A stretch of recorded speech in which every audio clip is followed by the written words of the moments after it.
Let us take a look at the table which is proposed by revised Bloom's taxonomy. The revised Bloom's taxonomy gives the table. This table has knowledge dimension across the rows and the cognitive process dimension across the columns. Learning objectives are placed inside this grid. The empty cells of the taxonomy table can alert the teacher about areas of content as well as corresponding potential performances that have not been identified. Once the objectives are placed in the grid, relevant and suitable strategies can be adapted by the teacher to achieve those learning objectives.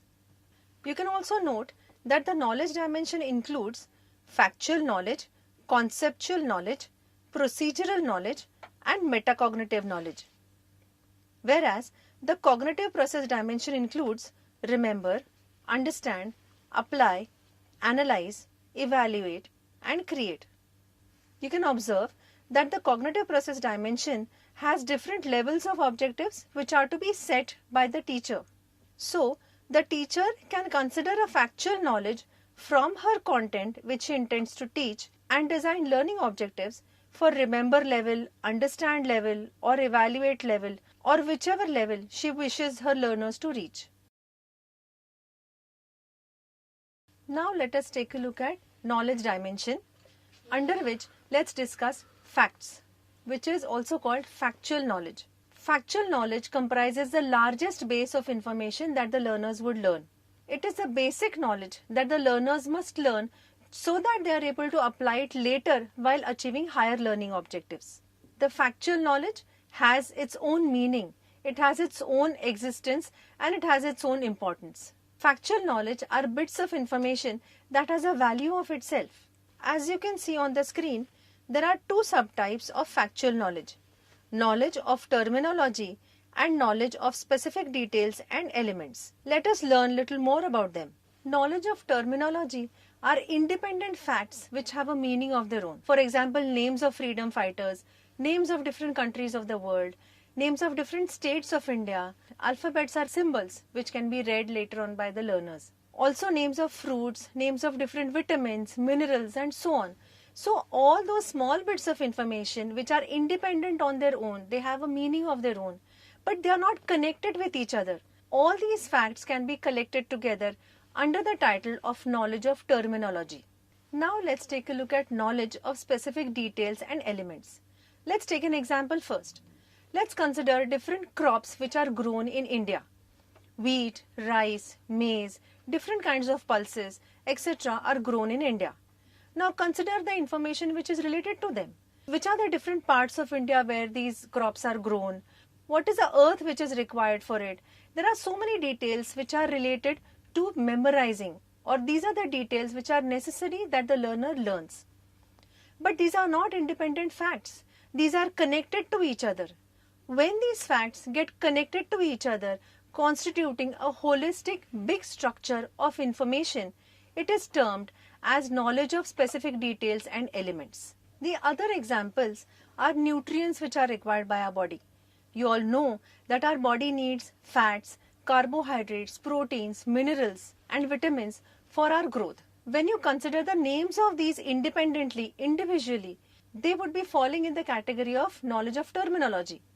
But when you think of these details together, which are complementing each other, different types of minerals which are complementing each other and which are necessary for the growth of our body, when you consider this holistic picture of the nutrients which are required for our body, they fall in the category of knowledge of terminology and elements.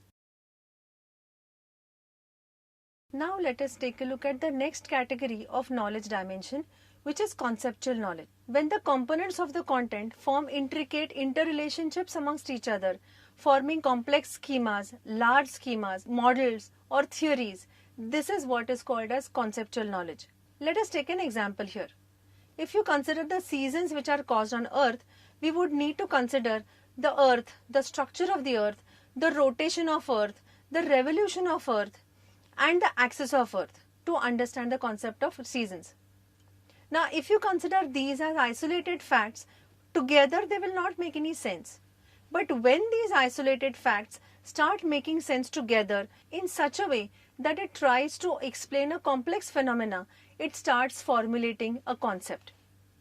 As you can see on the screen, conceptual knowledge includes three subcategories, which are knowledge of classification and categories, knowledge of principles and generalizations, and knowledge of theories, models, and structures.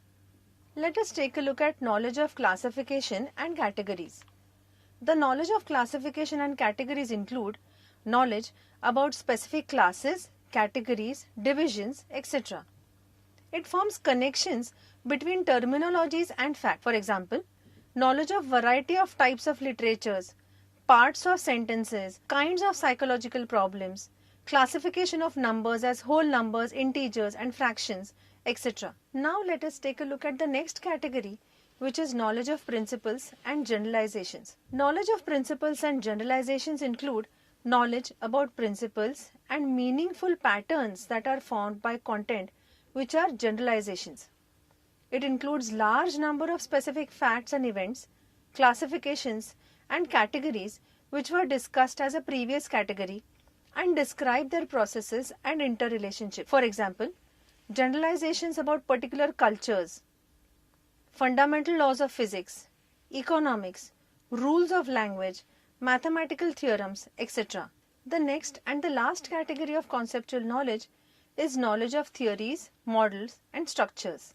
It includes knowledge of different paradigms, epistemologies, theories, and models that are different disciplines used to understand and explain phenomena. Some examples of these are structures and functions of Lok Sabha, theory of evolution and its related terms which explain different phenomena. Different models and theories which are followed in the field of education are also examples of this category. It is very interesting to know that principles and generalizations which are related to each other formulate theories, models, and structures. Now let us take a look at the next category of knowledge dimension, which is procedural knowledge. Procedural knowledge is the knowledge about how, when, and which procedure to follow. As a part of their learning, students learn different kinds of procedures. Be it scientific procedures like solving scientific problems. Typically in physics they solve a lot of problems. They also learn how to solve mathematical problems. Let us consider the mathematical problems solved by the students. As a part of maths, students solve numerical problems or word problems. While solving numerical problems, generally they know which procedure to follow and how to solve a certain equation or how to solve a certain problem. So this knowledge about how to follow a procedure falls in the category of procedural knowledge. Now, which procedure to follow also falls in the category of procedural knowledge. Now let us consider solving a word problem.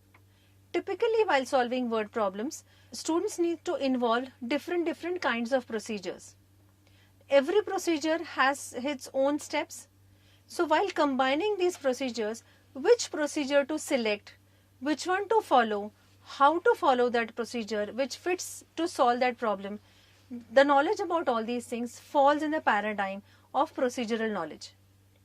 Now let us take a look at the categories of procedural knowledge in further details. Now let us take a look at subcategories of procedural knowledge.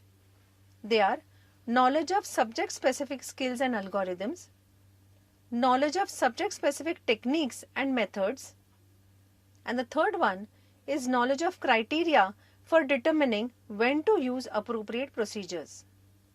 Now let's see the first subcategory of procedural knowledge, which is subject-specific skills and algorithms.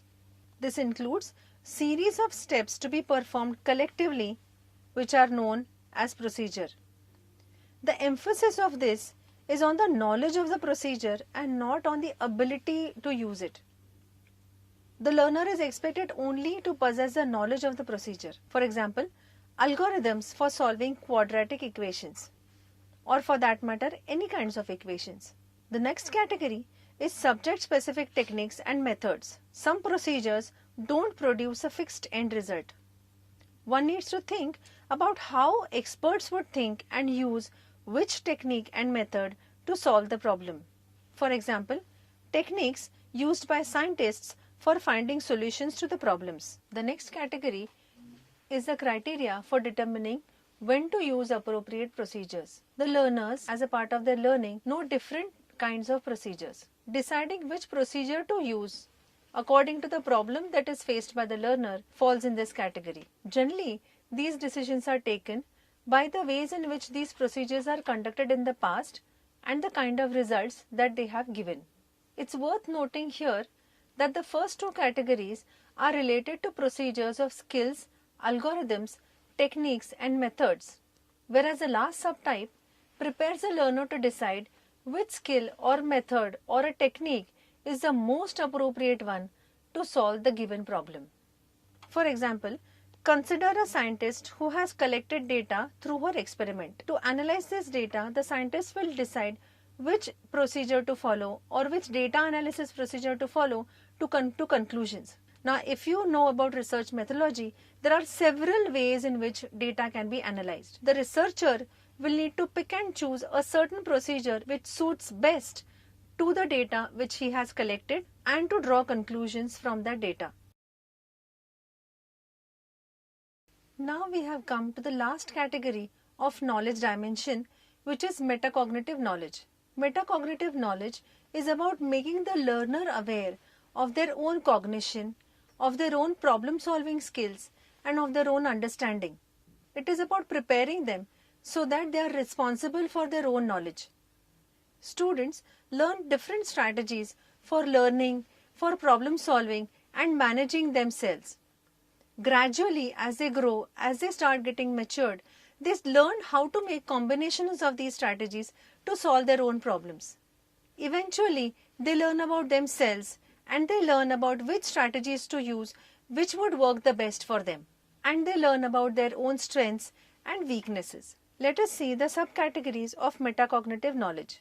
They are strategic knowledge, knowledge about cognitive tasks including appropriate contextual and conditional knowledge. The third one is self-knowledge. Let us see the details of these subcategories. Let us learn about strategic knowledge. The teacher makes the learners use many different strategies so that the learners learn, such as drawing concept maps for complex contents, paraphrasing or summarizing lengthy content so that the major points are remembered by the learner. They also teach the learners to plan their activities so that they organize themselves to meet their goals. These strategies fall in the category of strategic knowledge. Strategic knowledge is the knowledge of general strategies for learning, thinking, and problem solving that the students might use. Now let's move on to the next category, which is knowledge about cognitive tasks, contextual and conditional knowledge. To understand this category, let's take an example. A carpenter has many types of nails. Each one has a specific use. When he has to mend something, he may use a certain type of nail or may use a combination of the nails. In our context, the thing to mend is a situation or a problem, and the nails are different types of strategies one has learned. This subcategory is to do with the knowledge about which strategy to use for what purpose. It also includes making suitable combinations of these strategies. Some examples are knowledge that true or false types of items stress more on the memory than multiple choice items. Knowing that summarizing and paraphrasing will develop deeper understanding of the content. Knowledge that for solving some advanced geometry related problems, different theorems may be needed to combine. Now let's understand about self-knowledge. Self-knowledge is an important component of metacognition. It is the knowledge of one's strengths and weaknesses related to cognition and learning. When the learners develop self-knowledge, they know when they don't know and how to learn what they don't know. This awareness is about self is extremely important. Its examples are knowledge about self, about the area of expertise and also about the area of inexpertise. Knowledge about how to develop weak areas. Knowledge about personal interests. Knowledge about capability of self without being overconfident to do with a particular task also falls in this category. With this, we have come to the end of learning about knowledge dimension of revised Bloom's taxonomy. Thank you.